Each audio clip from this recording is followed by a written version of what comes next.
Inilah Injil suci menurut Lukas.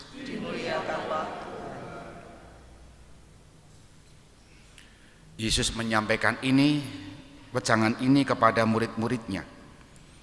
Tidak ada pohon baik yang menghasilkan buah yang tidak baik, dan tidak ada pula pohon tidak baik menghasilkan buah baik.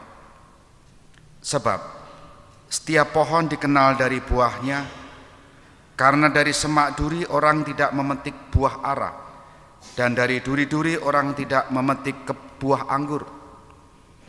Orang yang baik mengeluarkan barang yang baik dari perbendaharaan hatinya yang baik, tetapi orang jahat mengeluarkan barang yang jahat dari perbendaharaan hatinya yang jahat. Sebab yang diucapkan mulut meluap dari hati. Mengapa kalian berseru kepadaku Tuhan, Tuhan, padahal kalian tidak melakukan apa yang kukatakan?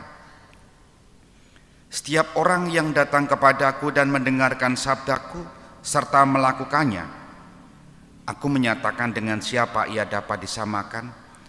Dia itu sama dengan orang yang mendirikan rumah.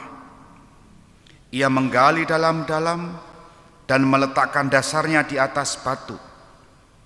Ketika datang air bah dan banjir melanda rumah itu tidak dapat digoyahkan karena dibangun dengan kokoh.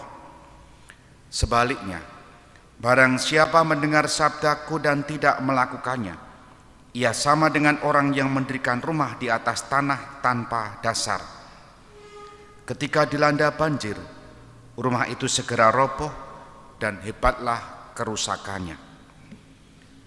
Demikianlah sabda Tuhan.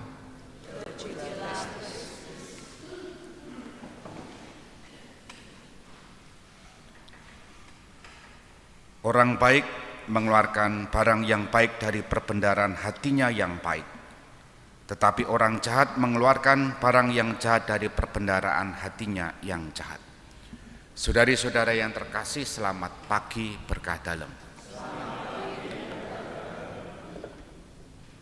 Merenungkan bacaan-bacaan hari ini, kita diajak bagaimana mengisi hati kita, mengisi batin kita, pikiran kita dengan hal-hal yang baik, supaya dengan begitu pada saat yang tepat, pada saat yang dibutuhkan, yang kita ketahui, yang kita hidupi, sungguh-sungguh bisa keluar dalam keseharian kita, entah perkataan, entah perbuatan. Sabda Yesus hari ini yang kita dengar dalam bacaan Injil mengkritik orang-orang yang pengetahuannya itu bagus, ketaatan ataupun pemahaman tetap tentang hukum-hukum Taurat bagus, tetapi pada kenyataannya yang diketahui tidak sama persis atau justru sebaliknya dengan perbuatan dan juga kelakuannya. Itu mau mengkritik orang-orang Farisi yang tahu hukum Taurat tetapi tidak menjalankan hukum Taurat.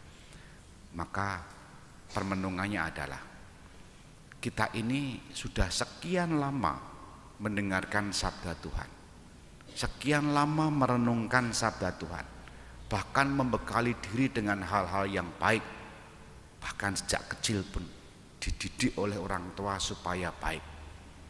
Saya memiliki keyakinan tidak ada satu orang tua pun yang mendidik anaknya tentang hal-hal yang buruk. Tapi pada kenyataan hal baik, hal yang indah itu tidak tampak dalam perkataan dan perbuatannya. Maka bacaan hari ini sungguh mengajak kita bagaimana kita mengisi hidup kita dengan hal-hal yang baik, dengan ajaran-ajaran yang baik. Hari ini tadi kita juga memperingati Santo Cornelius, salah satunya, seorang paus yang bertahan membela bahwa orang yang murtad meninggalkan gereja, jika kembali ke dalam gereja tetap diampuni. Meskipun ada kelompok yang lain mengatakan orang yang murtad yang meninggalkan gereja tidak mendapatkan pengampunan. Tapi Cornelius ini berani menerima mereka meskipun pertentangannya juga banyak.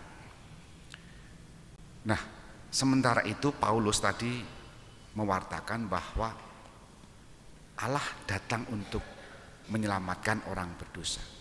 Dan Paulus mengakui betul dia adalah pendosa. Elok lah, kita menyebutnya santo. Santo itu kan orang suci. Tapi Paulus bersaksi bahwa dia adalah pendosa. Begini persisnya. Dari antara mereka itu, akulah yang paling berdosa. Berarti paling itu ya ada pendosa-pendosa, dan dia juga menjadi pendosa bagian di dalamnya, tapi paling berdosa. Sementara kita seringkali menutupi diri bahwa kita pendosa. Betul gak? Tidak mau mengakui kita adalah orang yang salah.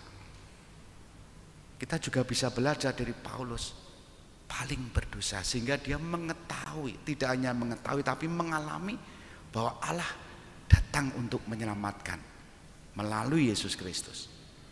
Pengetahuan ini, pengalaman ini ditularkan menjadi kesaksian. Maka kembali, kalau kita memiliki pengetahuan, pengalaman betapa Allah mengasihi, maka kita pun diharapkan untuk terus membagi kasih itu, pengalaman itu, perbendaharaan. Tadi kan juga dikutip dalam bacaan Injil, perbendaharaan hati yang seperti apa? Yang baik, yang memiliki keyakinan bahwa Allah itu baik. Maka tidak cukup kalau menyebut Allah yang baik, tapi juga diimbangi dengan perilaku yang baik juga. Itulah pesan-pesan bacaan-bacaan hari ini. Semoga kita menjadi pribadi-pribadi yang memiliki kekayaan hati, kekayaan iman, perbendaharaan hati, perbendaharaan iman, bahwa Allah sungguh baik, Allah sungguh mengasihi, seperti Paulus mengatakan itu, tetapi juga selaras dengan perbuatan-perbuatan kita yang baik, yang benar. Kita hening sejenak.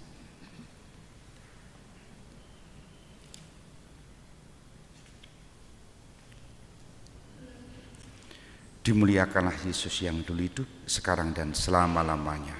Amin.